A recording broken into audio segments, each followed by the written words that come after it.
Hello, everyone.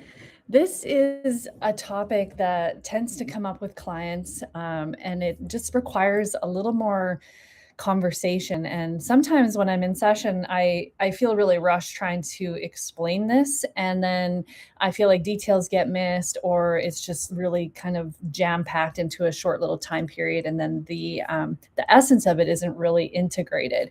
And so, what I'm discussing here is this idea of parts. And so, one field of study that I have taken a great interest in my own personal journey of healing and integration, as well as what I um, teach within sessions, because it is a really empowering practice of self-leadership, is around internal family systems. And so this is also called parts work. And in parts work, it really is looking at our inner system as being this family of parts. And just like in your own personal family, there's multiple different individuals. There's a lot of different characters, personalities. Everybody's got their own fears, their own discomforts. Everybody's got their own dreams or goals or mission or creatives or desires. And so in our own internal family, this same sort of reality exists. We have multiple different parts that show up that have different personalities, different fears, different elements of shame, different worries, different doubts. And these parts show up inside of us for lots of different reasons. And so in parts work, they talk about these four different parts. And I think it's important to have an understanding of these parts so that when you get into a process of self-leadership, you're really understanding where this is going, where this integration is leading. And so the first part that I want to talk about is your true self. And your true self is your adult personality, your adult self, your higher self, sometimes it's called, is this part of you that is you. That is you at your essence, at your core. It is you when you are in full alignment, when you are in the flow.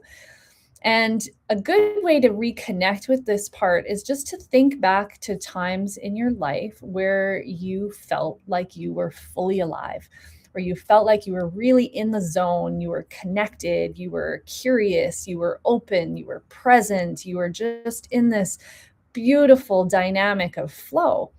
And in IFS, they talk about these qualities of the true self. And without the handout in front of me, I won't be able to reiterate all of them. But they're things like confidence and creativity and clarity and presence and playfulness and curiosity, compassion, and all of these pieces that maybe not in every situation of true self are all of those pieces being illuminated or being expressed, but they all are online. And so when we think back in our life, it may be recent, it may be a long time ago, that we can really draw on these experiences where we felt like we were connected with our true self, and our true self was the leader of our life in those moments. When I think about the times when I have been performing, when I haven't been in my head, when I've just been in the flow and I've been leading the music and everybody is engaged and there's this connection, that's when I feel so deeply connected to my true self. I feel like my true self is really running the show in those moments. When I teach Kundalini, the same kind of experience happens. When I'm in a really intimate, deep conversation with somebody who makes me feel really safe, really supported and loved and understood, I am able to sort of like drop the guard, and my true self is able to be the person showing up in that dynamic.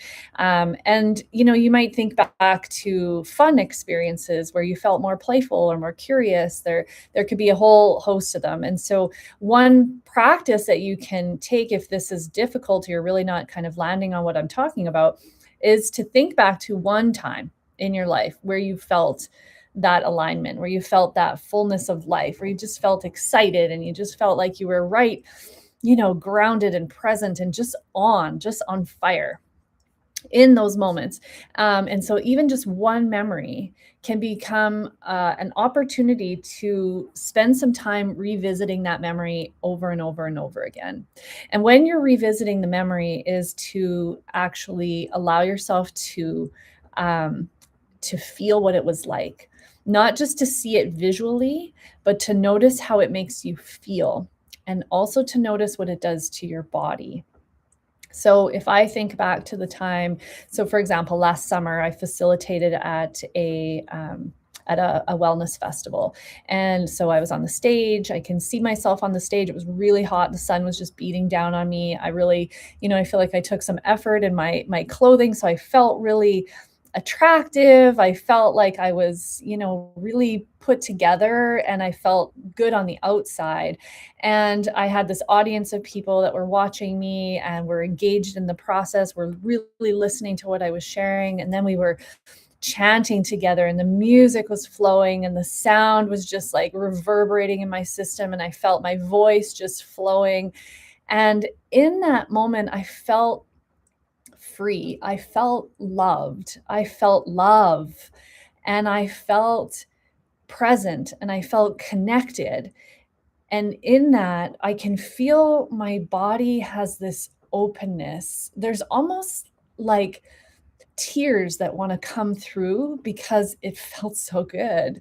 And if you're anything like me, I can have tears over the good, the bad, the ugly, everything in between. So, but I feel this just this movement almost of energy inside of my body, like this clarification as I put myself back into that space. And so every time you revisit one of those memories, you want to allow yourself to revisit the embodied experience of the feelings of what it's like to be in your true self, in your higher self, in your adult self personality, in this part of you that knows who you are, feels confident, and doesn't feel hindered or blocked or limited or on guard in any way.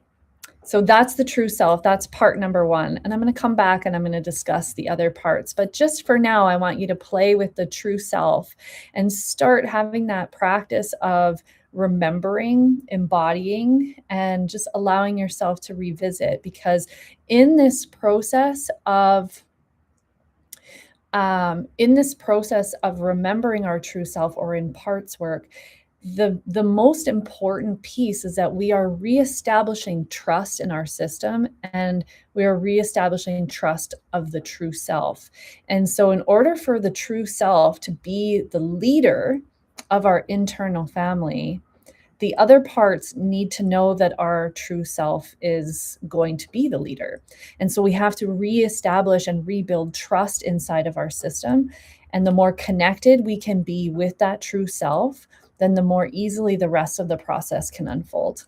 Okay, I'd love to hear if you have any questions or anything about this particular topic, about parts work, but more specifically, connecting with our true self.